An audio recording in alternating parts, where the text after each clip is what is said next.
അല്ലാഹു തആല മനുഷ്യന്റെ ഹൃദയത്തിലേക്ക് അമാനത്തിനെ ഇട്ടുകൊടുത്തു. വിശ്വസ്തതയെ അല്ലാഹു ഇട്ടുകൊടുത്തു. സത്യസന്ധതയെ അല്ലാഹു മനുഷ്യന്റെ ഹൃദയത്തിലേക്ക് ഇട്ടുകൊടുത്തു. ثم نزل القرآن, പിന്നെയാണ് ഖുർആൻ ഇറങ്ങിയത്. ആദ്യം സത്യസന്ധത ഇട്ടുകൊടുത്തു, പിന്നെയാണ് ഖുർആൻ ഇറങ്ങുന്നത്. فعلموا من القرآن, അവർ ഖുർആനിൽ നിന്ന് ഒരുപാട് പഠിച്ചു. وعلموا من السنة, പരിശുദ്ധമായ ഹദീസുകളിൽ നിന്നും അവർ ഒരുപാട് പഠിച്ചു. അഥവാ ആദ്യമായി അല്ലാഹു മനുഷ്യന്റെ ഹൃദയത്തിലേക്ക് സത്യസന്ധത ഇട്ടുകൊടുക്കുകയാണ് ചെയ്തത്. പരിശുദ്ധമായ ഖുർആൻ ഇറങ്ങുന്നതിനു മുമ്പേ മനുഷ്യരെ അല്ലാഹു യഥാർത്ഥ വിശ്വാസികളാക്കി മാറ്റി, സത്യസന്ധരാക്കി മാറ്റി. അവർ വഞ്ചകരല്ലാത്ത, ചതിയന്മാരല്ലാത്ത, സത്യസന്ധരായ യഥാർത്ഥ വിശ്വാസികളാക്കി അല്ലാഹു മനുഷ്യരെ മാറ്റി. പിന്നെയാണ് അല്ലാഹു തആല അവരിലേക്ക് ഖുർആൻ ഇറക്കുന്നത്. ആ ഖുർആൻ കണ്ടുകൊണ്ടും പരിശുദ്ധ ഹദീസിൽ നിന്നും ഒരുപാട് പഠിക്കുകയും അവരുടെ ആ സ്വഭാവത്തെ അവർ പരിപോഷിപ്പിക്കുകയും ചെയ്തു. സുമ്മ ഹദ്ദസനാ അൻ റഫ്ഇൽ അമാനഹ, പിന്നെ റസൂലുള്ളാഹി സ്വല്ലല്ലാഹു അലൈഹി വസല്ലം അമാനത്തിനെ ഉയർത്തിക്കൊണ്ടുപോകുന്ന ഒരു ഹദീസും എനിക്ക് പറഞ്ഞു തരികയുണ്ടായി. അമാനത്തിനെ അല്ലാഹു ഉയർത്തുന്ന ഒരു ഹദീസും പറഞ്ഞു തന്നു.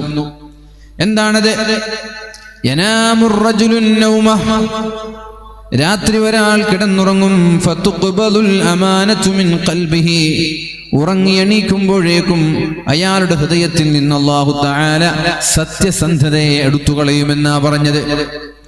ഒരു കാര്യം വിശ്വസിച്ചേൽപ്പിക്കും, വിശ്വാസവഞ്ചന നടത്താതിരിക്കാൻ എന്തെങ്കിലും ഒരു കാര്യം സൂക്ഷിക്കാൻ ഏൽപ്പിക്കും, എന്തെങ്കിലും രഹസ്യമേൽപ്പിക്കും. അങ്ങനെ ആ രഹസ്യം ഏറ്റെടുത്ത് രാത്രി ഉറങ്ങാൻ കിടന്നാൽ രാവിലെ എണീക്കുമ്പോഴേക്കും അയാളുടെ ഹൃദയത്തിൽ നിന്ന് ആ സൂക്ഷിക്കാൻ ഏൽപ്പിച്ച വസ്തുവിനോട് അല്ലെങ്കിൽ ആ സൂക്ഷിപ്പ് മുതലിനോട് തീരെ കൂറില്ലാതെ അയാൾ ഏറ്റെടുത്ത ആ പ്രവർത്തനം ഭംഗിയായി സൂക്ഷിക്കാതെ ചതിയന്മാരായി, വഞ്ചകന്മാരായി, കാപട്യക്കാരായി, മുനാഫിഖീങ്ങളായി ഒരൊറ്റ ഒരു ഉറക്ക് കാരണത്താൽ മാറുമെന്ന് ശഫീഉനാ റസൂലുള്ളാഹി സ്വല്ലല്ലാഹു അലൈഹി വസല്ലം. അഥവാ ഒരു ഉറക്ക് മതി മനുഷ്യന്റെ ഹൃദയത്തിൽ നിന്ന് അല്ലാഹു തആല വിശ്വസ്തതയെ എടുത്തു മാറ്റി വഞ്ചകരായി മാറാൻ. ഒരു രഹസ്യം പറഞ്ഞു, ആരോടും പറയരുത്.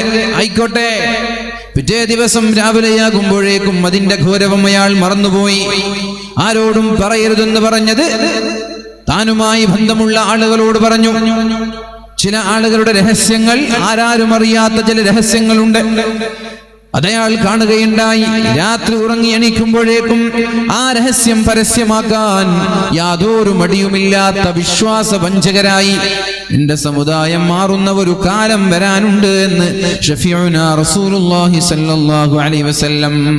ഫയളല്ലു അസറുഹാ മിസ്ലൽ വഖ്തി, ചെറിയ ഒരു അടയാളം അവിടെ ബാക്കിയുണ്ടാകും. സുമ്മ യനാമുൻ നൗമ, പിന്നെ രണ്ടാമത്തെ ആൾ കിടന്നുറങ്ങും. ഫതുഖ്ബലുൽ അമാനതു മിൻ ഖൽബിഹി, വീണ്ടും അയാളുടെ ഹൃദയത്തിൽ നിന്ന് അല്ലാഹു തആല അമാനത്തിനെ ഉയർത്തുമെന്ന് ശഫീഉനാ റസൂലുള്ളാഹ്. ഫയളല്ലു അസറുഹാ മിസ്ലൽ മജൽ, അതും നമ്മൾ തീ കൊണ്ട അല്ലെങ്കിൽ പിക്കാക്സോ കൈക്കോട്ടോ പിടിച്ച് നമ്മുടെ കൈകളിൽ ഉണ്ടാകുന്ന പാടുകൾ, ആ പാടിലുണ്ടാകുന്ന, ഉയർന്നു നിൽക്കുന്ന പാടിലുണ്ടാകുന്ന വെള്ളം, അത് പോയി കഴിഞ്ഞാൽ ചെറിയ ഒരു അടയാളം ബാക്കിയാകുന്നത് പോലെ രണ്ടാമത്തെ ഒരു ഉറക്ക് കഴിയുമ്പോഴേക്കും അവന്റെ ഹൃദയത്തിൽ നിന്ന് വിശ്വസ്തത പരിപൂർണമായി നഷ്ടപ്പെടുന്ന ഒരു കാലം കടന്നു വരുമെന്ന് ശഫീഉനാ റസൂലുള്ളാഹി സ്വല്ലല്ലാഹു അലൈഹി വസല്ലം. പിന്നെ മഹാനായ ഹുദൈഫ റളിയല്ലാഹു അൻഹു പറയുന്നുണ്ട്, ജനങ്ങൾ പരസ്പരം ബൈഅത്ത് ചെയ്യും, പരസ്പരം പല കാര്യങ്ങൾ അവർ ചർച്ച ചെയ്യും, പരസ്പരം പല കാര്യങ്ങൾ, രഹസ്യങ്ങൾ അവർ പരസ്പരം ഏൽപ്പിക്കും. ജനങ്ങൾ പരസ്പരം ബൈഅത്ത് ചെയ്യും, അതേപോലെ തന്നെ രഹസ്യങ്ങൾ സൂക്ഷിക്കാൻ ഏൽപ്പിക്കും. എങ്ങനെ? എന്തായാലും ലാ യകാദു അഹദുൻ യുഅദ്ദിൽ അമാന, ഒരാൾ പോലും സൂക്ഷിക്കാൻ ഏൽപ്പിച്ച വസ്തുവിനോടോ രഹസ്യങ്ങളോടോ കൂറു കാണിക്കാതെ വിശ്വസ്തരായ ആളുകളെ കാണാൻ നിങ്ങൾക്ക് കഴിയുകയില്ല എന്ന് മഹാനായ ഹുദൈഫ റളിയല്ലാഹു അൻഹു പറയുന്നുണ്ട്. ലാ യകാദു അഹദുൻ യുഅദ്ദിൽ അമാന, ആരും ഉണ്ടാവൂല, വിശ്വസ്തരാരും ഉണ്ടാവൂല. എല്ലാവരും ചതിയന്മാരായിരിക്കും, എല്ലാവരും വഞ്ചകന്മാരായിരിക്കും. വിശ്വസ്തരായ ആളുകളെ കാണാനേ നിങ്ങൾക്ക് കഴിയില്ല. യഥാർത്ഥമായ ഓരോ വിഷയങ്ങൾ ഏറ്റെടുത്തവർ, കച്ചവടങ്ങളിലെ രഹസ്യങ്ങളുള്ളവർ, മറ്റുള്ള മഹല്ലിന്റെ രഹസ്യങ്ങൾ, പാർട്ടിയുടെ രഹസ്യങ്ങൾ, വ്യക്തികളുടെ രഹസ്യങ്ങൾ, സൂക്ഷിപ്പ് മുതൽ അങ്ങനെ പല പല വിഷയങ്ങളും തന്റെ ജീവിതത്തിൽ പലരിൽ നിന്നും കേട്ട രഹസ്യങ്ങൾ അതേപോലെ മറ്റുള്ളവരോട് പറഞ്ഞു കൊടുക്കാതെ രഹസ്യമാക്കി മാറ്റിവെക്കുന്ന ആളുകളെ നിങ്ങൾക്ക് കാണാൻ കഴിയില്ല എന്നാണ് മഹാനായ ഹുദൈഫ റളിയല്ലാഹു അൻഹു പറഞ്ഞത്. എന്നിട്ട് അദ്ദേഹം പറയുകയാണ്, ഹത്താ യുഖാൽ, പിന്നെ ജനങ്ങൾ ഇങ്ങനെ ചർച്ച ചെയ്യും. എന്താ ചർച്ച ചെയ്യുന്നത്? ഇന്ന ഫീ ബനി ഫുലാൻ, എന്നാൽ ഇന്ന് നാട്ടിൽ പോയാൽ റജുലൻ അമീന, അവിടെ വിശ്വസ്തനായ ഒരാൾ നിങ്ങൾക്ക് കാണാൻ കഴിയുമെന്ന്. നാട്ടിൽ വിശ്വസ്തരെ കാണൂല, ഒരു കാര്യം ഏൽപ്പിക്കാൻ പറ്റിയ ഒരാളെ കാണൂല. ഭാര്യയ്ക്ക് ഭർത്താവിനെ വിശ്വസിക്കാൻ കഴിയാത്ത കാലമായി മാറും. അതേപോലെ ഭർത്താവിനെ ഭാര്യയെ വിശ്വസിക്കാൻ കഴിയാത്ത കാലം. മക്കൾക്ക് മാതാപിതാക്കളെ വിശ്വസിക്കാൻ കഴിയില്ല. സ്വത്തിന്റെ പേരിൽ, അനന്തരാവകാശത്തിന്റെ പേരിൽ പിതാവിന്റെ സ്വത്തിൽ കണ്ണുനട്ട് പിതാവിന് കൊട്ടേഷൻ നൽകുന്ന കാലം. അതേപോലെ നിരന്തരമായി തിരിച്ചും മറിച്ചും ആളുകൾക്ക് പരസ്പരം വിശ്വസിക്കാൻ കഴിയാത്ത കാലമായി നമ്മുടെ നാട് മാറുമെന്നാ പറഞ്ഞത്. അയൽവാസികളെ വിശ്വസിക്കാൻ കഴിയില്ല, കുടുംബക്കാരെ വിശ്വസിക്കാൻ കഴിയില്ല, ശിഷ്യന്മാർക്ക് അധ്യാപകരെ, അധ്യാപകന്മാർക്ക് ശിഷ്യന്മാരെ. നിരന്തരമായി കൊലപാതകങ്ങളുടെ കഥകൾ. ആരാണ് കൊലപാതകങ്ങൾക്ക് നേതൃത്വം നൽകുന്നത്? സ്വന്തം കുട്ടികൾക്ക് അറിവ് പകർന്നു കൊടുക്കുന്ന അധ്യാപകന്മാര് വരെ ഒരു കാരുണ്യമില്ലാതെ, കണ്ണിൽ ചോരയില്ലാതെ കൊലപാതകം നടത്തുന്ന കാലമാണിത്. സ്വന്തം മക്കളെ മാതാപിതാക്കൾ, സ്വന്തം മക്കളെ പിതാവ് പീഡിപ്പിക്കുന്ന കാലമാണിത്. സ്വന്തം ഭർത്താവിനെ ഭാര്യ കഴുത്തെറുത്തു കൊല്ലുന്ന കാലമാണിത്. അതാണ് പറഞ്ഞത്, വിശ്വസ്തരായ ഒരാളെ നിങ്ങൾക്ക് കാണാൻ കഴിയില്ല. അപ്പൊ നിങ്ങൾ പറയും, ഇന്നാലിന്ന വ്യക്തി വിശ്വസ്തനാണ്. ആളുകൾ പറയാൻ, ഇന്നാലിന്ന വ്യക്തി വിശ്വസ്തനാണ്, അയാളെ പോയിട്ട് കണ്ടിട്ട് നമ്മൾക്ക് പറയാം, കാര്യങ്ങൾ ഏൽപ്പിക്കാം. വിശ്വാസവഞ്ചന എന്നുള്ളത് പരിശുദ്ധ ഇസ്ലാം വളരെ കർശനമായി, ചതി എന്നുള്ളത് ഇസ്ലാം പൊറുക്കുന്ന പാപമല്ല എന്ന് മനസ്സിലാക്കണം. നിസ്കരിക്കാത്തവൻ അല്ലാഹു മാപ്പ് നൽകും, നിസ്കരിക്കാത്തവൻ അല്ലാഹു മാപ്പ് നൽകും. അതേപോലെ തന്നെ മറ്റുള്ള തെറ്റുകൾ, നോമ്പെടുക്കാത്തവൻ അല്ലാഹു മാപ്പ് നൽകും. എന്നാൽ ചതിയന്മാർക്ക് അല്ലാഹു ഒരിക്കലും മാപ്പ് നൽകൂല എന്നാണ്. ഏതെങ്കിലും ഒരു വ്യഭിചാരശാലയിൽ പോയി പ്രോസ്റ്റിറ്റ്യൂട്ടുകളെ, വ്യഭിചാരികളെ ഒരാൾ വ്യഭിചരിച്ചാൽ അയാൾക്ക് വരെ അല്ലാഹു മാപ്പ് നൽകും. എന്നാൽ സ്വന്തം വീട്ടിലെ അയൽവാസിയെ വ്യഭിചരിക്കുന്നത് 30 പേരെ വ്യഭിചരിക്കുന്നതിനേക്കാളും വലിയ തെറ്റാണെന്ന് എന്തുകൊണ്ടാണ് അല്ലാഹു പറഞ്ഞത്? എന്തുകൊണ്ടാണ് ഇസ്ലാം പഠിപ്പിച്ചത്? വേറെ ഏതെങ്കിലും സ്ഥലത്ത് പോയി വ്യഭിചരിക്കുന്നതിനേക്കാളും മഹാപാപമാണ് സ്വന്തം അയൽവാസിയെ വ്യഭിചരിക്കുന്നത്. കാരണം അയൽവാസികൾക്കിടയിൽ വിശ്വസ്തത വേണം. ഭർത്താവ് വീട്ടിലില്ലാതിരിക്കുമ്പോ വീട്ടുകാരെ നോക്കാൻ ഏൽപ്പിക്കുന്നത് അയൽവാസികളെയാണ്, അപ്പുറത്തുള്ള വീട്ടുകാരെയാണ്.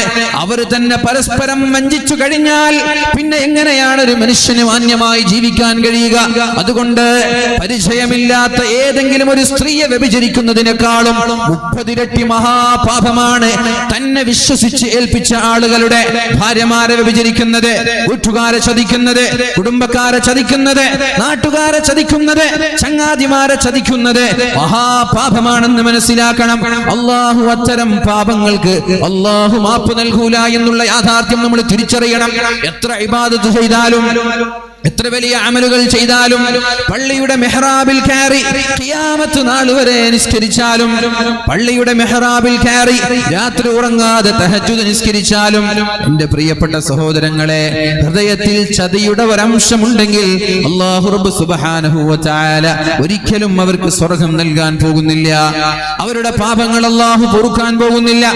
ചതി എന്ന് പറയുന്ന നമ്മുടെ ഹൃദയത്തിൽ കടന്നുകൂടിയ അഴുക്കിനെ, ആ മലിനമായ അഴുക്കിനെ എടുത്തു കളയാതെ, ശുദ്ധീകരിക്കാതെ ഒരാൾക്കും നാളെ അല്ലാഹു തആല സ്വർഗ്ഗം നൽകുമെന്ന് ആരും വിചാരിക്കണ്ട. ചതിയന്മാരായി മാറരുത്. ചതിക്ക് പാപം, ആ ചതി എന്ന പാപത്തിന് അല്ലാഹു മാപ്പ് നൽകൂല. മറ്റുള്ള ഏത് പാപങ്ങൾക്ക് അല്ലാഹു മാപ്പ് നൽകിയാലും ചതി എന്നുള്ളത് മാപ്പർഹിക്കാത്ത പാപമാണ്. അതുകൊണ്ടാണ് അവസാന കാലഘട്ടത്തിൽ വരുമ്പോൾ മനുഷ്യന്മാരായ ആളുകളെല്ലാം ചതിയന്മാരായി മാറുമെന്ന് പറഞ്ഞത്. സ്വന്തം സമൂഹത്തെ ചതിക്കുന്നവർ, സ്വന്തം സമൂഹത്തെ ഒറ്റുകൊടുക്കുന്നവർ, അധികാരികളുടെ എച്ചിലുകൾക്ക് വേണ്ടി, അധികാരികളുടെ സ്ഥാനമാനങ്ങൾക്ക് വേണ്ടി ഈ രാജ്യത്തിന്റെ മുസൽമാനെ ഒറ്റുകൊടുക്കാൻ മടിയില്ലാത്ത മുസ്ലിം നാമധാരികളുള്ള നാടാണ് നമ്മുടെ നാട്. അത് ഏത് ഗവർണറായാലും ഏത് രാഷ്ട്രീയ നേതാക്കന്മാരായാലും സ്വന്തം സമുദായത്തെ ഒരു ഉടുപ്പുമില്ലാതെ ഒറ്റുകൊടുക്കാൻ മടിയില്ലാത്തവരായി നമ്മുടെ സമുദായക്കാര് മാറുന്നത് എന്തിനു വേണ്ടി? അധികാരികളുടെ ചില്ലിക്കാശിന് വേണ്ടി. ഡൽഹി ജുമാ മസ്ജിദിലെ ഇമാമുമാർ വരെ കാവ്യമല്ലാനമാരെന്ന് അവരെ വിളിക്കേണ്ടത്. അധികാരികളുടെ സമ്പത്തിന് വേണ്ടി അവർക്കനുസൃതമായി ഫത്വ പറയാനും നിയമങ്ങൾ പുറപ്പെടുവിക്കാനും മടിയില്ലാതെ സ്വന്തം സമുദായത്തെ ഒറ്റുകൊടുക്കുന്ന ദർഗയിലുള്ള അമീറുമാരെ പോലെയുള്ള ആളുകളുള്ള കാലമാണിത്. അതുകൊണ്ട് ഒറ്റുകാര് വർദ്ധിച്ചു കൊണ്ടിരിക്കുന്ന ഒരു കാലം. അതേപോലെ തന്നെ നമ്മുടെ കൂടെ നിന്ന് നമ്മൾക്ക് സപ്പോർട്ട് ചെയ്യേണ്ട ക്രൈസ്തവ വിഭാഗം പോലും RSSകാർക്ക് കുഴലൂത്ത് നടത്തുന്ന കാലമാണിത്. RSSന്റെ പണിയെടുക്കുന്ന കാലമാണിത്. ക്രൈസ്തവരായ ആളുകൾ നമ്മുടെ കൂടെ നിന്നിട്ട് ഈ തോന്നിവാസങ്ങൾക്കെതിരെ ശബ്ദിക്കേണ്ടതിന് പകരം എന്താ ചെയ്യുന്നത്? നമ്മൾക്കെതിരെ തിരിയുക. ഇല്ലാത്ത അബദ്ധ ജടിലമായ ചിന്തകളെ ഈ സമൂഹത്തിന്റെ മുന്നിലേക്ക് കൊണ്ടുവന്നിട്ട് കള്ളപ്രചരണങ്ങൾ നടത്തുന്നത് ഒരിക്കലും അംഗീകരിക്കാൻ കഴിയില്ല എന്ന് എന്റെ പ്രിയമുള്ള മുഅ്മിനീങ്ങളെ നമ്മൾ മനസ്സിലാക്കണം. അങ്ങനെ പരസ്പരം ചതിയും വഞ്ചനയുമായി നമ്മൾ മുന്നോട്ട് പോകാൻ പാടില്ല. അപ്പോ നാടുകളിൽ നിന്ന് വിശ്വസ്തത നഷ്ടപ്പെടും. എന്നിട്ട് ആളുകൾ പറയും, ഇന്നാലിന്ന നാട്ടിൽ പോയാൽ നല്ലൊരു വിശ്വസ്തനെ നമ്മൾക്ക് കാണാം. അങ്ങനെ ആളുകളൊക്കെ അവരെ തേടിപ്പോകും. നാട് കിലോമീറ്ററുകൾ താണ്ടി ഒരു വിശ്വസ്തനെ കാണാൻ വേണ്ടി ആളുകൾ പോകും.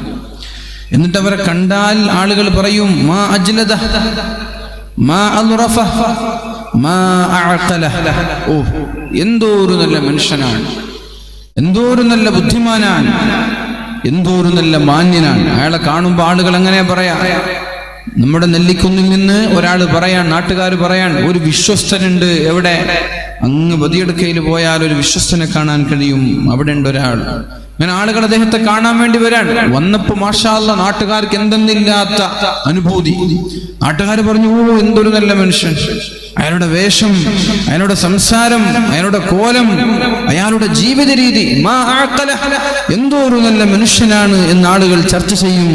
പക്ഷേ റസൂലുള്ളാഹി സ്വല്ലല്ലാഹു അലൈഹി വസല്ലമ തങ്ങൾ പറയുന്നത്, വമാ ഫീ ഖൽബിഹി മിസ്ഖാലു ഹബ്ബത്തിൻ മിൻ ഖർദലിൻ മിൻ ഈമാൻ. പക്ഷേ അയാളുടെ ഹൃദയത്തിൽ ഈമാനിന്റെ ഒരംശം പോലും ഉണ്ടാവൂല എന്ന് ഷഫീഉനാ റസൂലുള്ളാഹി സ്വല്ലല്ലാഹു അലൈഹി വസല്ലം. അപ്പൊ നമ്മള് എന്തൊന്നില്ലാത്ത ഈമാനാണെന്ന് നമ്മൾ പറഞ്ഞ ചില ആളുകൾ, നമ്മൾ തേടിപ്പോയ ചില ആളുകൾ, അല്ലാഹുവിന്റെ ഹബീബ് പറയുകയാണ്, അയാളുടെ ഹൃദയത്തിൽ ഒരു കടുകുമണിയോളം ഈമാനിന്റെ ഒരംശം പോലും ഉണ്ടാവൂല എന്ന് ഷഫീഉനാ റസൂലുള്ളാഹി സ്വല്ലല്ലാഹു അലൈഹി വസല്ലം. എന്നിട്ട് മഹാനായ ഹുദൈഫ റളിയല്ലാഹു അൻഹു പറയുന്നുണ്ട്, വലഖദ് അതാ അലയ്യ സമാനുൻ വമാ ഉബാലി അയ്യകും ബായഅതു. ഇപ്പൊ എനിക്കൊരു കാലഘട്ടം എന്റെ മുന്നിലൂടെ കടന്നുപോയിട്ടുണ്ട്. എന്റെ മുന്നിലൂടെ ഒരു കാലഘട്ടം കടന്നുപോയിട്ടുണ്ട്. ആരുമായിട്ടാണോ ഞാൻ ബൈഅത്ത് ചെയ്യുന്നത്, ആരുമായിട്ടാണോ ഞാൻ കരാർ ചെയ്യുന്നത്, ആരുമായിട്ടാണോ ഞാൻ ഒരു വിഷയത്തിൽ, രഹസ്യ വിഷയങ്ങൾ എന്തായാലും അത്തരം വിഷയങ്ങളിൽ ആരുമായിട്ടാണോ ഞാൻ കരാറിൽ എത്തുന്നത്, അത് ആരായാലും എനിക്ക് പ്രശ്നമില്ലായിരുന്നു. മുസ്ലിമായാൽ അയാളുടെ ദീന് കാരണത്താൽ അയാൾ വിശ്വസ്തത കാത്തു സൂക്ഷിക്കുന്ന ഒരാളായിരുന്നു. ഇനി മുസ്ലിമീങ്ങളല്ല, മറ്റുള്ള ക്രൈസ്തവരാണെങ്കിൽ അവർ മുസ്ലിമീങ്ങളെ കണ്ട്, ജൂതന്മാരാണെങ്കിൽ അവർ മുസ്ലിമീങ്ങളായ ആളുകളുടെ കൂടെ ജീവിച്ച് അവരുമായി എനിക്ക് കച്ചവടം ചെയ്യുന്നതിൽ പ്രശ്നമുണ്ടായിട്ടില്ല, രഹസ്യങ്ങൾ സൂക്ഷിക്കുന്നതിൽ പ്രശ്നമുണ്ടായിട്ടില്ല, എന്തെങ്കിലും കരാറുകളിൽ ഏർപ്പെടുന്നതിൽ പ്രശ്നമുണ്ടായിട്ടില്ല, ബൈഅത്ത് ചെയ്യുന്നതിൽ പ്രശ്നമുണ്ടായിട്ടില്ല. മുസ്ലിമീങ്ങളാണെങ്കിൽ അവരുടെ ദീൻ ചതിയിൽ നിന്ന് അവരെ രക്ഷപ്പെടുത്തുമ്പോ, എന്നാൽ ക്രൈസ്തവരും ജൂതന്മാരുമായ ആളുകൾ മുസ്ലിമീങ്ങളുടെ കൂടെ ജീവിച്ച് അവരും അതേ ഒരു ഉടമ്പടിയോടെ മാന്യമായി ജീവിച്ചിരുന്നവരാണ്. എന്നാൽ ഇന്നത്തെ കഥ മഹാനായ ഹുദൈഫ റളിയല്ലാഹു അൻഹു പറയുന്നുണ്ട്, വഅമ്മൽ യൗമ, ഇന്നത്തെ അവസ്ഥ, ഫമാ കുൻതു ലിഉബായിഅ മിൻകും ഇല്ലാ ഫുലാനൻ വഫുലാനാ. നമ്മുടെ കൂട്ടത്തിൽ ചില ആളുകളോട് മാത്രമേ എനിക്ക് ചില വിഷയങ്ങളിൽ ബൈഅത്ത് ചെയ്യാൻ പറ്റുള്ളൂ, അല്ലെങ്കിൽ ഇടപെടാൻ പറ്റുള്ളൂ, അല്ലെങ്കിൽ കാര്യങ്ങളിൽ എന്തെങ്കിലും ഒരു വിഷയത്തിൽ കൈകാര്യം ചെയ്യാൻ ചില ആളുകളെ, ചില വ്യക്തികളെ, വിശിഷ്ട വ്യക്തികളെ മാത്രമേ എനിക്ക് ഏൽപ്പിക്കാൻ കഴിയുന്നുള്ളൂ എന്ന് മഹാനായ ഹുദൈഫ തങ്ങൾ പറയുന്നത് 1400 വർഷങ്ങൾക്ക് മുമ്പാണ്. 1400 വർഷങ്ങൾക്ക് മുമ്പുള്ള കഥയാണിത്. അദ്ദേഹം പറയാണ്, ആദരണീയരായ സയ്യിദ് അവർകൾ പോവാണ്. അല്ലാഹു അദ്ദേഹത്തിന് ആഫിയത്തുള്ള ദീർഘായുസ്സ് നൽകട്ടെ. അവരുടെയൊക്കെ സയ്യിദന്മാരുടെ തണലിൽ അല്ലാഹു നമ്മെ മുന്നോട്ട് നയിക്കട്ടെ. ഞാൻ പലപ്പോഴും പറയാറുണ്ട്, നമ്മുടെ നാട്ടിലുള്ള പെണ്ണുങ്ങൾക്കൊക്കെ ഭയങ്കര പേടിയാണ് NRCയും CAA ഒക്കെ. അപ്പൊ ഞാൻ അവരോട് പലപ്പോഴും പറയും, ആര് ചോദിച്ചാലും നിങ്ങളൊരു പേടിയും പേടിക്കണ്ട, പോവാണെങ്കിൽ ഇതാ തങ്ങന്മാരെ നമ്മളെ കൂടെ തന്നെ ഉണ്ടാവും. കുന്നുംകൈ തങ്ങന്മാരുണ്ട്, കുമ്പോൾ തങ്ങന്മാരുണ്ട്, പാണക്കാട് തങ്ങന്മാരുണ്ട്, അവരൊക്കെ നമ്മുടെ കൂടെ ഉണ്ടാവും. അവർ പോവാണെങ്കിൽ നമ്മളും പോവാ. അല്ല, നമ്മൾ ഒറ്റക്കായിട്ട് എവിടും പോവില്ല എന്നെപ്പോഴും പറയാറുണ്ട്. അപ്പൊ അതുകൊണ്ട് എൻ്റെ പ്രിയപ്പെട്ട സഹോദരിമാരും വയസ്സായ ഉമ്മമാർക്കാണ് വലിയ പേടി വിഷയത്തിൽ. എന്താവും ഓരോ ദിവസവും വാർത്ത ചോദിച്ചുകൊണ്ടിരിക്കുകയാണ്. ഒന്നാവൂല, ഒരു ചുക്കാവാൻ പോകുന്നില്ല. അതുകൊണ്ട് ഒരു പേടിയും പേടിക്കണ്ട, നിങ്ങൾ ഭയമില്ലാതെ ജീവിച്ചോളൂ. ഇവിടെ ഒന്നും സംഭവിക്കാൻ പോകുന്നില്ല, ഒന്നും ഇവിടെ സംഭവിക്കാൻ നമ്മൾ അനുവദിക്കുകയുമില്ല എന്ന് വളരെ സ്നേഹത്തോടെ അറിയിക്കുകയാണ്. പ്രത്യേകിച്ച് നമ്മുടെ കേരളത്തിൽ എല്ലാവരും കൂടി പോയാൽ പിന്നെ എന്താ പ്രശ്നം? എല്ലാവരും കൂടി പോയാൽ പോരെ? കൂട്ടത്തിൽ തങ്ങന്മാരുണ്ട്, നേതാക്കന്മാരുണ്ട്, രാഷ്ട്രീയ നേതാക്കന്മാരുണ്ട്, മത നേതാക്കളുണ്ട്. എല്ലാവരും പോയാൽ പിന്നെ പേടിക്കാനില്ലല്ലോ. നമ്മളെ ഒറ്റപ്പെട്ടിട്ട് ആരും പോകില്ല. അങ്ങനൊരു പേടിയും ആരും പേടിക്കണ്ട. അപ്പൊ 1400 വർഷങ്ങൾക്ക് മുമ്പുള്ള ഒരു സംഭവമാണിത്. അദ്ദേഹം പറയാണ്, നബി തങ്ങളുടെ കാലത്ത് എനിക്ക് ആരുമായിട്ട് ഇടപാട് നടത്തുന്നതിലോ കച്ചവടം നടത്തുന്നതിലോ ബൈഅത്ത് ചെയ്യുന്നതിലോ ഒരു കുഴപ്പമുണ്ടായിട്ടില്ല. പക്ഷെ ഇന്ന് അദ്ദേഹം എന്ന് പറഞ്ഞാൽ താബിഈങ്ങളുടെ കാലമാണ്, സഹാബാക്കളുടെ കാലശേഷം താബിഈങ്ങളുടെ കാലമാണ്. അഥവാ നമ്മുടെ 1400 വർഷങ്ങൾക്ക് മുമ്പുള്ള സമയമാണ്. ഇന്ന് ഞാൻ ചില സ്പെഷ്യലൈസ്ഡ് വ്യക്തികൾ, ചില വിശിഷ്ട വ്യക്തികളുമായിട്ട് മാത്രമേ കച്ചവടം ചെയ്യാറുള്ളൂ, ഇടപാട് നടത്താറുള്ളൂ, കരാറുകൾ, വാക്കുകൾ ഏൽപ്പിക്കാറുള്ളൂ, രഹസ്യ വിഷയങ്ങൾ സൂക്ഷിക്കാൻ ഏൽപ്പിക്കാറുള്ളൂ എന്ന് 14 നൂറ്റാണ്ട് മുമ്പ് പറയുമ്പോൾ ഇന്നത്തെ നമ്മുടെ സമുദായത്തിന്റെ അവസ്ഥ നിങ്ങളൊന്ന് ആലോചിച്ചു. ആരെ വിശ്വസിക്കാൻ കഴിയും? പരസ്പരം വിശ്വാസം നഷ്ടപ്പെട്ട വിഭാഗമായി നമ്മൾ മാറിയിട്ടുണ്ട്. അത് വലിയൊരു അപകടമാണത്. സ്വന്തം പാർട്ടിക്കാരാണ്, പാർട്ടിയിൽ പ്രവർത്തിക്കുന്നവർക്ക് പാരവെക്കുക. സ്വന്തം സംഘടനക്കാരാണ്, സംഘടനയിൽ പ്രവർത്തിക്കുന്നവർക്ക് പാരവെക്കുക. സ്വന്തം കുടുംബക്കാരാണ്, കുടുംബക്കാർക്ക് പാരവെക്കുക. ഈ രീതിയിൽ പരസ്പരം ചതിയും വഞ്ചനയുമായി നമ്മൾ മുന്നോട്ട് പോവുകയാണെങ്കിൽ വലിയൊരു അപകടത്തെ നമ്മൾ കാത്തിരിക്കണം എന്ന് വ്യത്യസ്തമായ ഹദീസുകളിൽ നിന്ന് നമ്മൾക്ക് മനസ്സിലാക്കാൻ സാധിക്കും. ഒരു ഹദീസുണ്ട്, വളരെ നീണ്ടു കിടക്കുന്ന ഒരു ഹദീസാണ്. റസൂലുള്ളാഹി സ്വല്ലല്ലാഹു അലൈഹി വസല്ലമ തങ്ങൾ വളരെ ഗൗരവത്തോടുകൂടി നമ്മെ പഠിപ്പിച്ചൊരു ഹദീസാണിത്.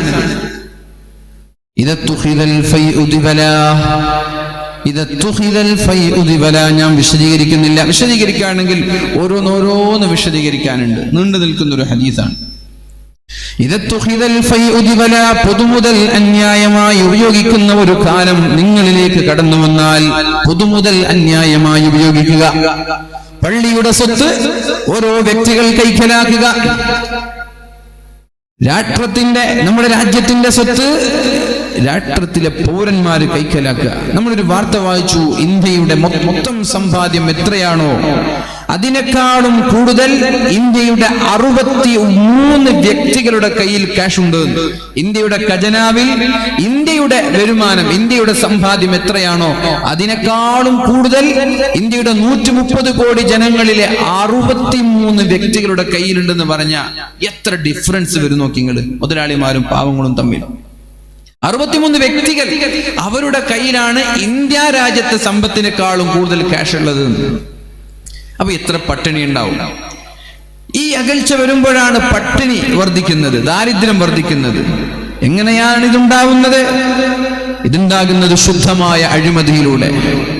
പൊതുമുതൽ അന്യായമായി ഉപയോഗപ്പെടുത്തുന്ന ഒരു കാലം കടന്നു വന്നാൽ റോഡിന് വേണ്ടി, ബിൽഡിങ്ങുകൾക്ക് വേണ്ടി, പാലങ്ങൾക്ക് വേണ്ടി നമ്മുടെ രാജ്യം നൽകുന്ന സമ്പാദ്യം കൃത്യമായ എങ്ങനെയാണോ ആ വർക്കുകൾ നമ്മൾ പൂർത്തീകരിക്കേണ്ടത്, എത്ര ചെലവാണോ എത്ര ക്യാഷാണോ അതിന് ചെലവഴിക്കേണ്ടത്, അത് ചെലവഴിക്കാതെ അവിടെ കൃത്രിമത്വം കാണിച്ച് അതിൽ നിന്ന് ആളുകൾ പൈസ കയ്യിലാക്കുന്നത്. ഒരു റോഡിന് വേണ്ടി 1 കോടി രൂപ പാസ്സായാൽ റോഡിന് ചെലവഴിക്കുന്നത് 25 ലക്ഷം. ബാക്കിയുള്ളതോ ഓഫീസ് ഉദ്യോഗസ്ഥന്മാർ, അതിന്റെ ഉദ്യോഗസ്ഥന്മാർ, കോൺട്രാക്ടർമാർ, വർക്ക് ചെയ്യുന്ന ആളുകൾ, നേതാക്കന്മാർ, രാഷ്ട്രീയ നേതാക്കന്മാർ, ഇങ്ങനെ ഓരോ ആളുകൾ പൊതുമുതൽ അടിച്ചു മാറുന്ന, കാർന്ന് തിന്നുന്ന ഒരു കാലം നമ്മളിലേക്ക് കടന്നു വരും. അങ്ങനെ ഒരു കാലഘട്ടം വന്നാൽ അത് ലോകാവസാനത്തിന്റെ അടയാളമാണ്. റസൂലുള്ളാഹി സ്വല്ലല്ലാഹു അലൈഹി വസല്ലം തങ്ങൾ പറഞ്ഞത്, പൊതുമുതൽ അന്യായമായി ഉപയോഗിക്കുന്ന ഒരു കാലം നമ്മളിലേക്ക് കടന്നു വന്നാൽ, ഉറൂസും പള്ളിയൊക്കെ കൈകാര്യം ചെയ്യുന്ന ആളുകൾ അത്രത്തോളം സൂക്ഷ്മതയോടുകൂടി കൈകാര്യം ചെയ്യണം.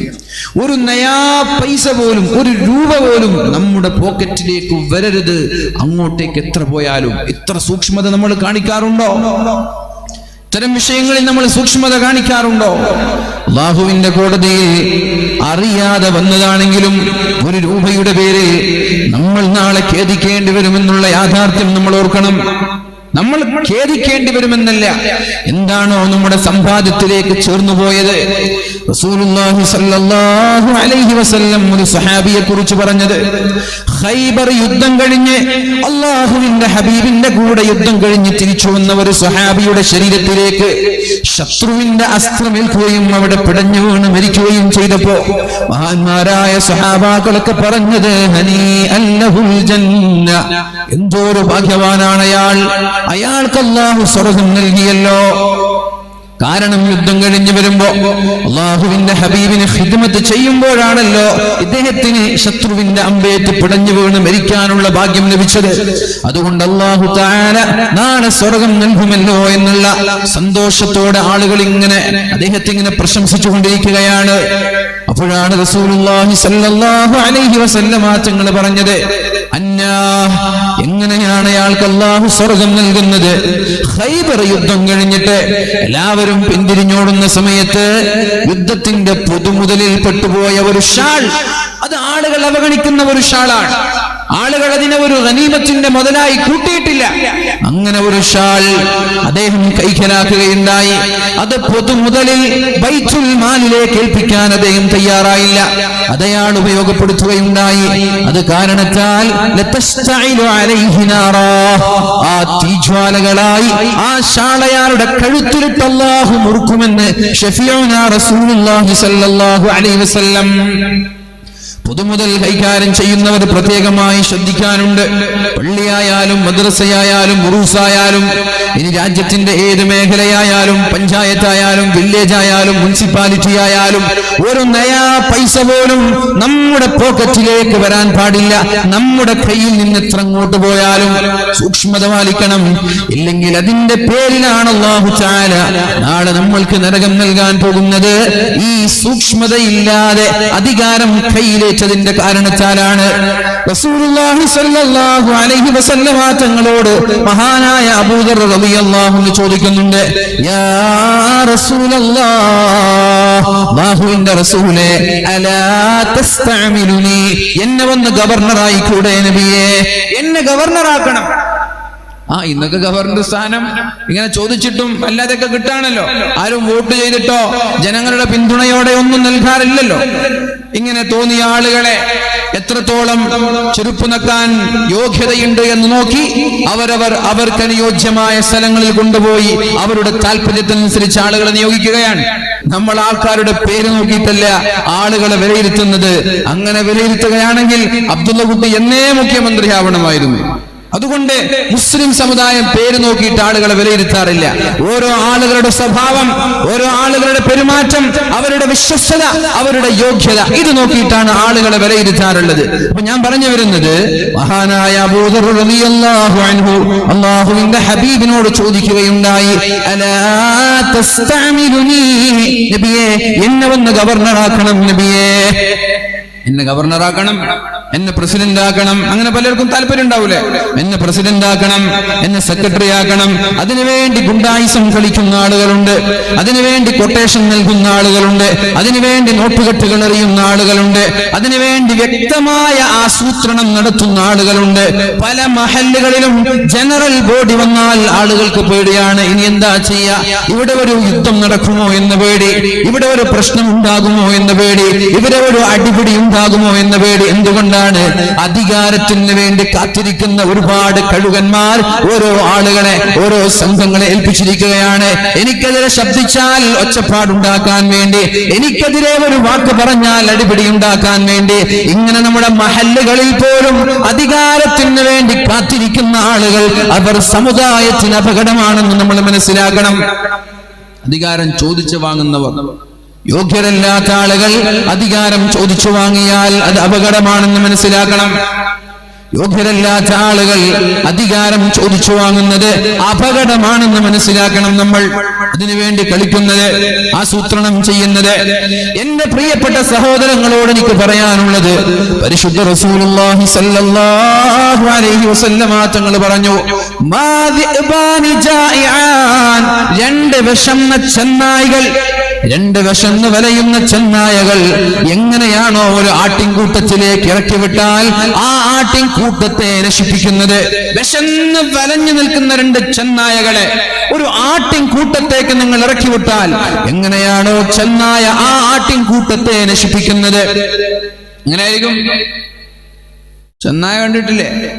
ചെന്നായയായാലും സിംഹങ്ങളായാലും കടുവകളായാലും വിശന്ന് വലഞ്ഞ ചെന്നായയുടെയോ സിംഹത്തിന്റെയോ കൂട്ടിലേക്ക് അതിന്റെ ഇരയായ ആടുകളെ നമ്മൾ ഇറക്കി വിട്ടാൽ എന്തായിരിക്കും അവിടെ സംഭവിക്കാൻ പോകുന്നത്? കിടന്നുമേയും കഴിവിന്റെ പരമാവധി എല്ലാറ്റിനെയും ആക്രമിക്കും, എല്ലാറ്റിന്റെയും രക്തം കുടിക്കും, എല്ലാറ്റിനെയും വേട്ടയാടും, തലങ്ങും വിലങ്ങും ഓടിച്ചാടി ഒന്നിനെ പോലും വെറുതെ വിടാതെ വയറ് നിറയുന്നത് വരെ അക്രമം അഴിച്ചുവിടും ചെന്നായകൾ. അതേപോലെയാണ് അധികാരത്തോടുള്ള അധികാരമോഹികളായ ആളുകൾ, സ്ഥാനമാനങ്ങളെ കൊതിക്കുന്ന ആളുകൾ എന്റെ സമുദായത്തിൽ വലിയ അപകടങ്ങൾ ഉണ്ടാക്കുമെന്ന് ഷഫീഉനാ റസൂലുള്ളാഹി സ്വല്ലല്ലാഹു അലൈഹി വസല്ലം. അധികാരക്കൊതിയന്മാർ, സ്ഥാനമോഹികളായ ആളുകൾ, പക്ഷേ അവർ അർഹരല്ല, അവർ യോഗ്യരല്ല.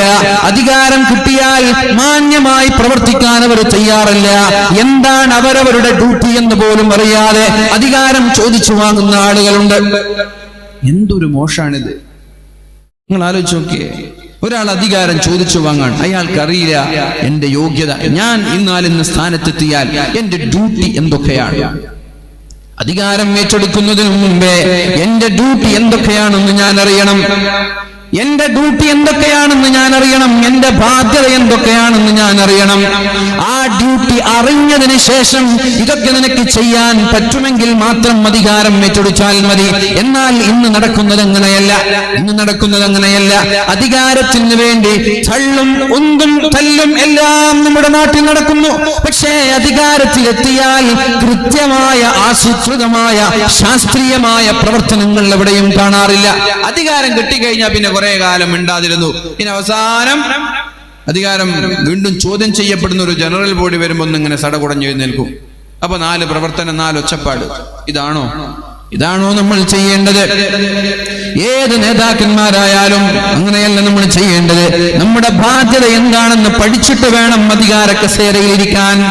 എന്നിട്ട് നമ്മളാൽ കഴിയുന്ന പ്രവർത്തനങ്ങളെല്ലാം ഭംഗിയായി നിർവഹിച്ചു കൊടുക്കാതെ ഏതെങ്കിലും ഒരു അധികാരി മരിച്ചുപോയാൽ അല്ലാഹു തആല അവർക്ക് നരകം സ്വർഗം ഹറാമാക്കുമെന്ന് ശഫീഉനാ റസൂലുള്ളാഹ്. അധികാരം ഏറ്റെടുത്ത് പള്ളിയുടെ പ്രസിഡന്റായി, സെക്രട്ടറിയായി, മദ്രസയുടെ പ്രസിഡന്റായി, ഇങ്ങനെ ഓരോ സംയുക്ത ജമാഅത്ത്, അതേപോലെ സംഘടന, രാഷ്ട്രീയ പാർട്ടികൾ, ഇങ്ങനെ ഏതൊക്കെ മേഖലയിലാണോ അധികാരമുള്ളത് ആ അധികാരം ഏറ്റെടുത്തതിന് ശേഷം അല്ലാഹു ഒരാൾക്ക് അധികാരം നൽകിയാൽ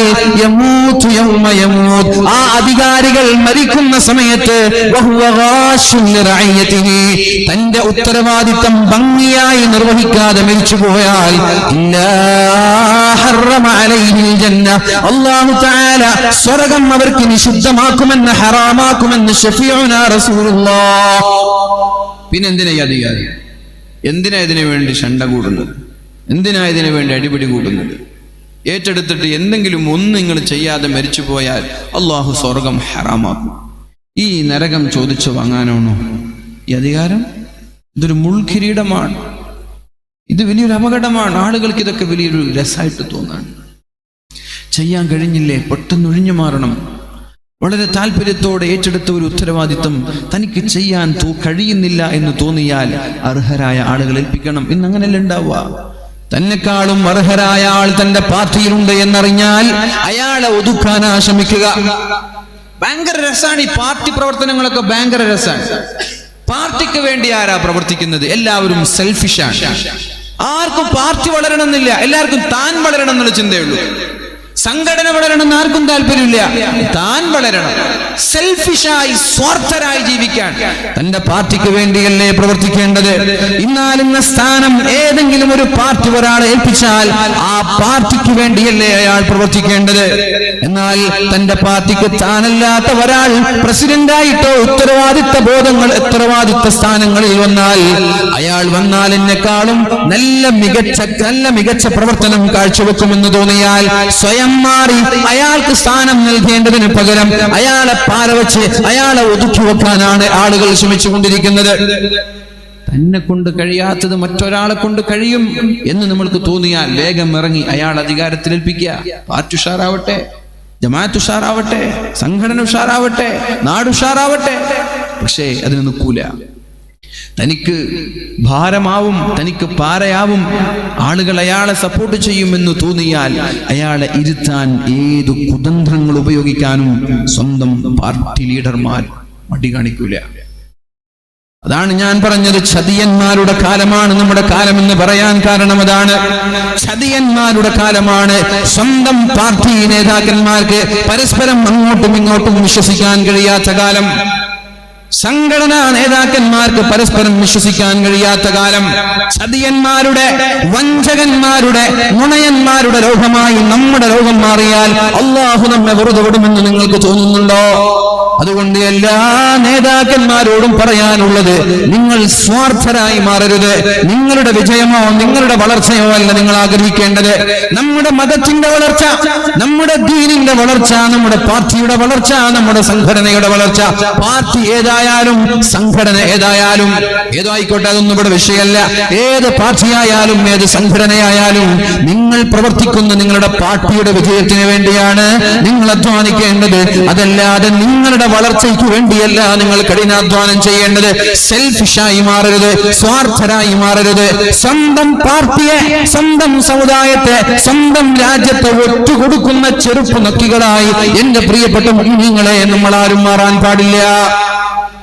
മഹാനായ അബൂദർ റളിയല്ലാഹു അൻഹു ചോദിക്കുകയാണ്, യാ റസൂലല്ലാഹ്, അല്ലാഹുവിന്റെ ഹബീബേ, മുത്തുനബിയേ, അലാ തസ്തഅമിലുനി, എനിക്ക് അധികാരം നൽകുമോ നബിയേ? എന്നെ പ്രസിഡന്റ് ആക്കുമോ നബിയേ? എന്നെ സെക്രട്ടറി ആക്കുമോ നബിയേ എന്ന് അല്ലാഹുവിന്റെ ഹബീബിനോട് ചോദിക്കുകയാണ് മഹാനായ അബൂദർ റളിയല്ലാഹു അൻഹു. പലരും ഖാദിമാരെ സമീപിക്കാറുണ്ട്. വളരെ രഹസ്യമായി അവരെ സ്വാധീനിക്കാൻ ശ്രമിക്കാറുണ്ട്. അധികാരത്തിന് വേണ്ടി സ്വാധീനിക്കാനുള്ള ശ്രമങ്ങളൊക്കെ നടത്താറുണ്ട്. അപ്പോഴാണ് അള്ളാഹുവിന്റെ ഹബീബായ നബി തങ്ങൾ മഹാനായ അബൂദർ റളിയല്ലാഹു അൻഹുവിനോട് പറയുന്നത്, യാ അബൂദർ, അല്ലയോ അബൂദർ എന്നവരെ, ഫളറബ ബിയദിഹി അലാ മൻകിബി, എന്റെ ഷോൾഡറിൽ നബി തങ്ങൾ ഇങ്ങനെ തട്ടി, എന്റെ ഷോൾഡറിൽ നബി തങ്ങൾ ഇങ്ങനെ അടിച്ചു. എന്നിട്ട് നബി എന്നോട് പറഞ്ഞു, യാ അബൂദർ, അബൂദറേ, ഇന്നക ളഈഫുൻ, നീ ബലഹീനനാണ്, നിനക്കത് പറ്റൂല അബൂദറേ, അതിനൊക്കെ ചില യോഗ്യതയുണ്ട്. എല്ലാവർക്കും ഉന്നതമായ സ്ഥാനത്തിരിക്കുന്നത് കണ്ട് നീ അത് കൊതിക്കണ്ട. ഇന്നക ളഈഫുൻ, നീ ബലഹീനനാണ്, നിനക്കത് കഴിയില്ല.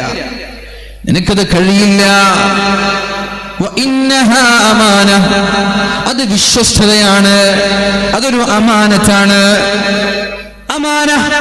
അധികാരം എന്നുള്ളത് അമാനത്താണ്. അധികാരം എന്നുള്ളത് ഉത്തരവാദിത്തമാണ്. ആ അമാനത്ത് ഒരാൾ ഏറ്റെടുത്തിട്ട് അതിനോട് ചതി കാണിച്ചാൽ അല്ലാഹു തആല സ്വർഗ്ഗം ഹറാമാക്കുമെന്നല്ലേ പറഞ്ഞത്. അതുകൊണ്ട് ഈ ഒരു അമാനത്ത്, ഈ ഒരു ഉത്തരവാദിത്തം ഭംഗിയായി നിർവഹിക്കാൻ നിനക്ക് കഴിയില്ല അബൂദർറേ, നീ ലഈഫാണ്, നീ ബലഹീനനാണ്. എന്നിട്ട് പറഞ്ഞു വഇന്നഹാ യൗമൽ ഖിയാമത്തി ഖുസിയും വനദാമ, ഇത് ഖേദമാണ്. നാളെ മഹ്ശറയിലെത്തിയാൽ അധികാരം എന്നുള്ളത് ഖേദമാണ്, നിന്ദ്യതയാണ് അബൂദർറേ. കേൾക്കണം, അധികാരമോഹികൾ, സ്ഥാനമോഹികളായ ആളുകൾ, അധികാരത്തിന് വേണ്ടി വടം വരിക്കുന്ന ആളുകളെ ശ്രദ്ധിക്കണേ. അല്ലാഹുവിന്റെ ഹബീബിന്റെ ഈ വാക്കുകൾ, ഇന്നഹാ നദാമ, അത് ഖേദമാണ് അബൂദർറേ. ലോകാവസാനം കഴിഞ്ഞ് പാരത്രിക ലോകത്ത് മഹ്ശറ ലോകത്തെത്തിയാൽ ഈ അധികാരം ഏറ്റെടുത്തതിന്റെ പേരിൽ ഖേദിക്കേണ്ടി വരും. അതേപോലെ അത് നിന്ദ്യതയാണ്. നാളെ നിന്ദ്യതയോടെ തലകുനിച്ചു നിൽക്കേണ്ടി വരും അബൂദർറേ. ഇല്ലാ മൻ അഖദഹാ ബിഹഖിഹാ, ആരാണോ അധികാരം എന്താണെന്ന് പഠിച്ചുകൊണ്ട് ഉത്തരവാദിത്തം ഏറ്റെടുത്തവർ, എന്റെ ബാധ്യത എന്താണെന്ന് പഠിച്ചവർ, എന്റെ ഉത്തരവാദിത്തം എന്താണെന്ന് പഠിച്ചവർ, എന്തൊക്കെ ഡ്യൂട്ടിയാണ് എനിക്കുള്ളത് അത് പഠിക്കുകയും ആ ഡ്യൂട്ടി വളരെ ഭംഗിയായി ചെയ്യുകയും ചെയ്ത ആളുകൾ, അവരല്ലാത്ത എല്ലാ ആളുകളും നാളെ അധികാരത്തിന്റെ പേരിൽ നഖം കടിക്കുമെന്ന് ശഫീഉനാ റസൂലുള്ളാഹ് സ്വഹീഹ് മുസ്ലിം റിപ്പോർട്ട് ചെയ്യുന്ന ഹദീസാണ്. നിങ്ങൾ ആലോചിച്ച് നോക്കൂ, നമ്മുടെയൊക്കെ നേതാക്കന്മാരുടെ അവസ്ഥ. ഓരോ ഉത്തരവാദിത്തങ്ങൾ ഏറ്റെടുത്തതൊക്കെ ഭംഗിയായി നിർവഹിക്കുന്നുണ്ടോ? കഴിയില്ലെങ്കിൽ ഏറ്റെടുക്കരുത്. എത്രയോ അർഹരായ ആളുകളുണ്ട്, അവരെ ഏൽപ്പിക്കൂ. ഇപ്പൊ എലക്ഷൻ വരുമ്പോഴൊക്കെ സ്വാഭാവികമായി വിജയിക്കേണ്ട മണ്ഡലങ്ങളൊക്കെ തോറ്റുപോകുന്നത് എന്തുകൊണ്ടാണ്? ഇന്നാലിന്ന ഒരു സ്ഥാനാർത്ഥിയെ നിർത്തിയാൽ വളരെ പുഷ്പം പോലെ വിജയിക്കേണ്ട മണ്ഡലങ്ങൾ മറ്റൊരു നേതാവിൻ്റെ വാശി കാരണം അയാളെ നിർത്തേണ്ടി വന്നു.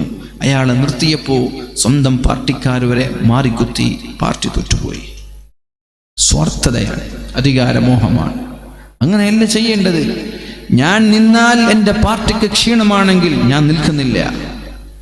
ഞാൻ നിന്നാൽ എൻ്റെ പാർട്ടിക്കത് ഉപകാരമാണെങ്കിൽ, വളർച്ചയാണെങ്കിൽ ഞാൻ നിന്നോളാം. എന്നെക്കൊണ്ട് എന്റെ നാടിന് ഉപകാരമാണെങ്കിൽ ഞാൻ ഏറ്റെടുത്തോളാം. എന്നെക്കൊണ്ട് എന്റെ നാടിന് അപമാനമാണെങ്കിൽ എനിക്കത് വേണ്ട എന്ന് പറഞ്ഞ് അത്തരം അധികാരമോഹങ്ങളെ അറബിക്കടലിലേക്ക് വലിച്ചെറിയാൻ നമ്മൾ തയ്യാറാവണം. അല്ലാഹു നമ്മൾക്ക് ബോധം നൽകട്ടെ. മഹാനായ അബൂ ഹുറൈറ റളിയല്ലാഹു അൻഹു പറഞ്ഞു തരുന്നൊരു ഹദീസുണ്ട്. ഖാല റസൂലുള്ളാഹി സ്വല്ലല്ലാഹു അലൈഹി വസല്ലം, അല്ലാഹുവിന്റെ ഹബീബായ നബി തങ്ങൾ പറഞ്ഞു,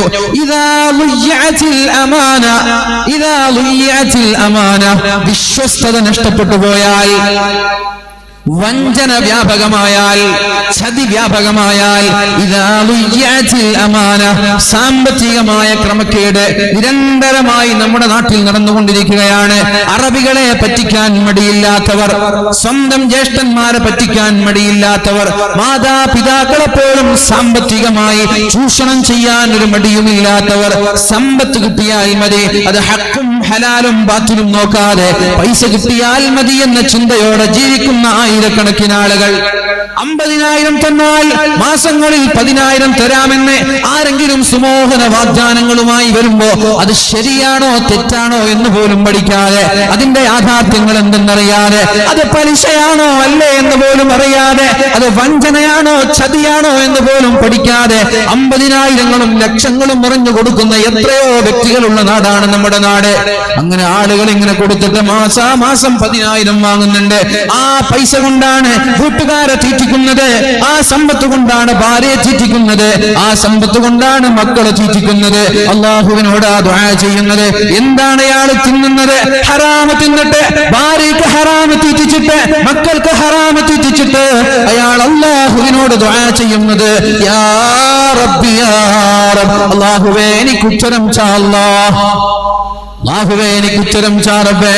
നിങ്ങൾ തഹജ്ജുദ് നിസ്കരിച്ചിട്ടല്ല എന്റെ പ്രിയപ്പെട്ട മുഅ്മിനീങ്ങളെ, കഅബയുടെ കില്ല പിടിച്ചിട്ട് മുൽതസം എന്ന് പറയുന്ന എന്ത് ചോദിച്ചാലും അല്ലാഹു ഉത്തരം നൽകുമെന്ന് ഉറപ്പ് നൽകിയ കഅബയുടെ മുൽതസമിന്റെ സമീപത്ത് ചെന്ന് ആ കഅബയുടെ വാതിൽ പിടിച്ചുകൊണ്ട് അല്ലാഹുവേ അല്ലാഹുവേ എന്ന് നിരന്തരമായി ഖിയാമത്ത് നാൾ വരെ ദുആ ചെയ്താലും അല്ലാഹു തിരിഞ്ഞു നോക്കുകയില്ല. കാരണം തിന്നുന്നത് ഹറാമാണ്.